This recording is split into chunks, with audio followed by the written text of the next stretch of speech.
Hello बच्चों, कैसे हैं आप? आशा है सभी बच्चे बहुत अच्छे से होंगे। एजुकेशन प्लस बाय ऋतु कालरा में आपका स्वागत है। तो बच्चों, आज हम करेंगे सर्वनाम किसे कहते हैं। संज्ञा के बदले में आए सर्वनाम वे कहलाए। किसी का नाम न बताए, मैं वह तू कह कर बुलाए। अरे वाह नित्या, ये तो बहुत अच्छी कविता तुम सुना रही थी। ये तुमने कहाँ से सीखी? यह तो मैं अपनी कक्षा में सीखी। किसने सिखाई? यह तो हमारी अध्यापिका ने सिखाई थी। अच्छा, तो इसमें तुम्हें ये पता है कि इसका मतलब क्या होता है कविता का? नहीं, मेरे को समझ नहीं आई यह कविता। मेरे को क्या नहीं समझ आया इसमें? मेरे को सर्वनाम नहीं समझ आया। अच्छा, तो वैसे तो मैं आज आपकी अध्यापिका के पास ही जा रही थी, तो मैं आज उनसे जाकर पूछती हूँ कि सर्वनाम क्या होता है, क्योंकि सर्वनाम तो मुझे भी नहीं पता। तो चलो तुम्हारी कक्षा में ही चलते हैं। एक बार मुझे चलने से पहले सच अपनी कविता दोबारा से सुनाओ। संज्ञा के बदले में आए सर्वनाम वे कहलाए। किसी का नाम न बताए, मैं वह तू कहा कर बुलाए। हाँ, तो कविता तो बहुत अच्छी है। तो चलती हूँ मैं तुम्हारी अध्यापिका के पास कि इसमें सर्वनाम क्या होता है। नमस्कार मैम, कैसे हैं आप? बिल्कुल ठीक है, आप बताएं ऋतु जी। मैं भी बिल्कुल ठीक हूँ मैम। मैं नित्या की मदर हूँ और मैं पीटीएम अटेंड करने के लिए आई थी आपके पास। अच्छा जी, बहुत बहुत स्वागत आपका। मैम, मुझे ना एक प्रश्न पूछना था आपसे। हाँ जी, पूछिए। मैम, मेरा प्रश्न ये था, मैं आज सुबह जब आ रही थी तो मेरी बेटी एक पोएम बोल रही थी। उस पोएम में वो संज्ञा और सर्वनाम के बारे में गुनगुना रही थी। तो मुझे संज्ञा तो मुझे पता लग गया, उसको समझ आ गई है, लेकिन मैंने उससे जब सर्वनाम पूछा तो उसको समझ नहीं आया और वो पोएम गुनगुनाई जा रही है। तो मैम, सर्वनाम मुझे भी नहीं आता जो मैं उसको एक्सप्लेन करूं। वो कोई बात नहीं, अभी जस्ट हमने स्टार्ट ही किया था तो बच्चों ने अभी कविता ही याद की है। अभी हमने अगले जो हिंदी के पीरियड में उसकी व्याख्या ही करनी थी, लेकिन कोई बात नहीं, अगर बच्चा इतना इंटरेस्ट दिखा रहा है तो अभी हम उसको थोड़ा सा व्याख्या का बखान अभी करते हैं और ताकि उसको जल्दी से समझ आ जाए। मैम, थोड़ा सा आप मुझे भी बता दीजिए ताकि मैं बच्चे को पहले ही समझा दूंगी, तो और आप समझाएंगे तो उसको और अच्छे से समझ आ जाएगा। जी जरूर, कोई बात नहीं, अभी कर देते हैं।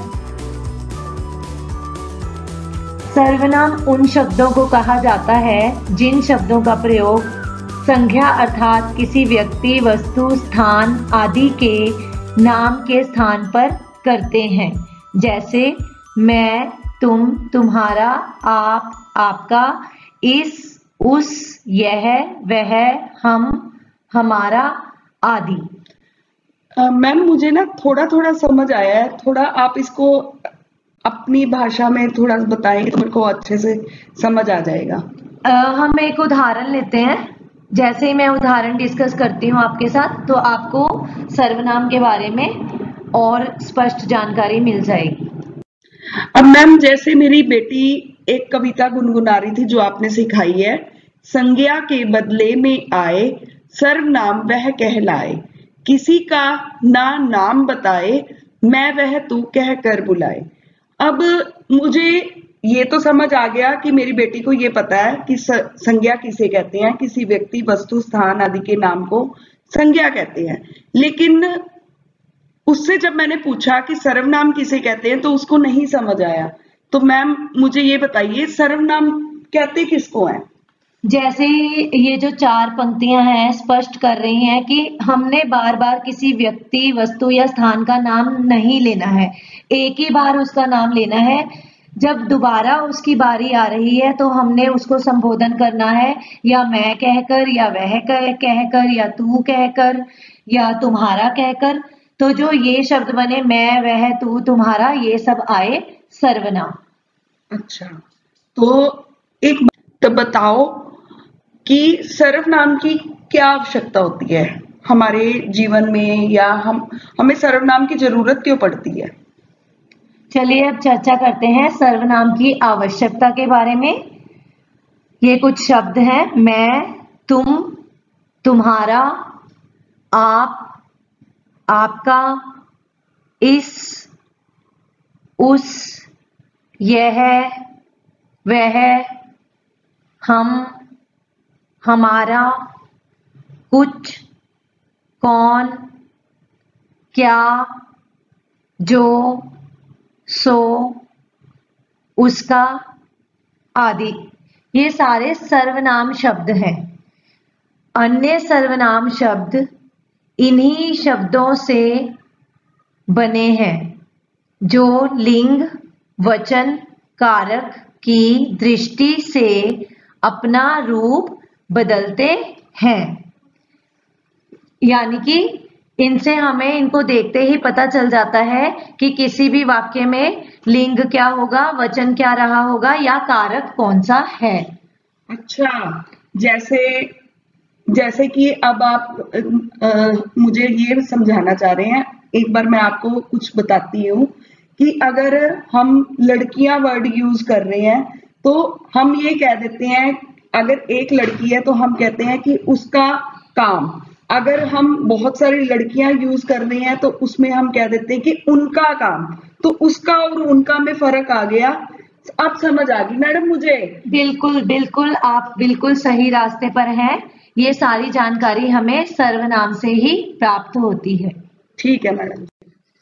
अब मैडम जी, मुझे एक कविता याद आ रही है, आपने जो मुझे बताया है। जैसे मैं आपको सुनाती हूँ, आपने बच्चों को बताई है, उसके आगे की 4 लाइनें मैं आपके साथ जोड़ती हूँ।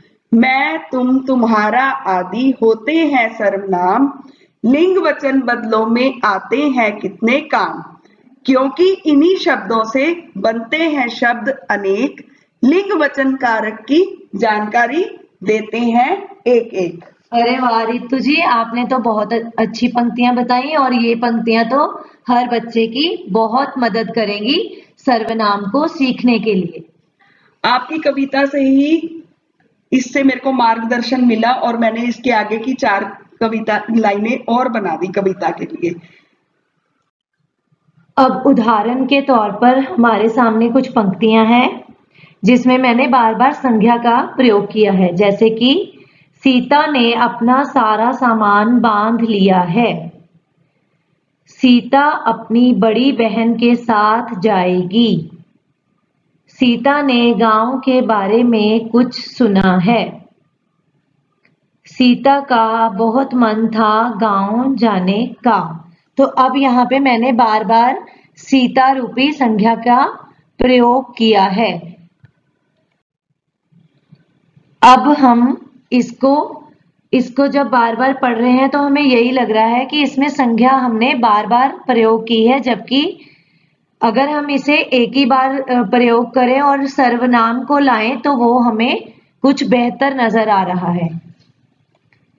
जैसे सीता ने अपना सारा सामान बांध लिया है, वो अपनी बड़ी बहन के साथ जाएगी, उसने वहां के बारे में कुछ सुना है, उसका बहुत मन था वहां जाने का। तो सीता ने, ये सीता यहाँ संज्ञा है, वो, उसने, वहां, उसका, ये सारे सर्वनाम शब्द हैं जो संज्ञा को अच्छे से प्रकट कर रहे हैं। मुझे तो बहुत अच्छे से अब समझ आ गया सर्वनाम किसे कहते हैं। तो अब मैं अपनी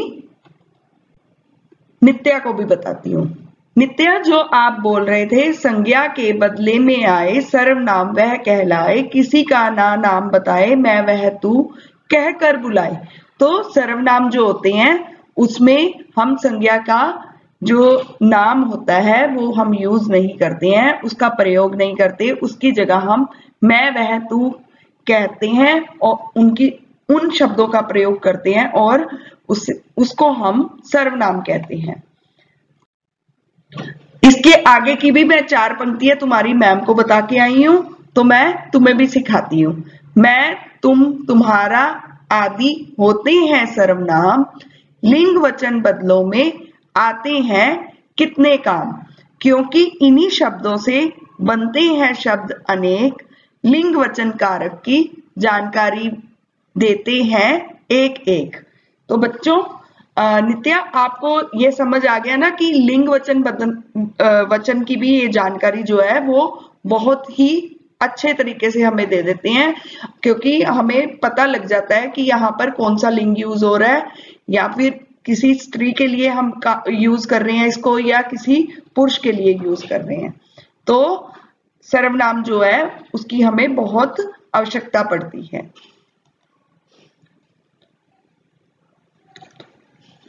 आशा है कि आप सभी के सामने जो हमने अभी प्रस्तुत किया उससे सर्वनाम आपको पूरी तरह से स्पष्ट हो गया होगा। धन्यवाद।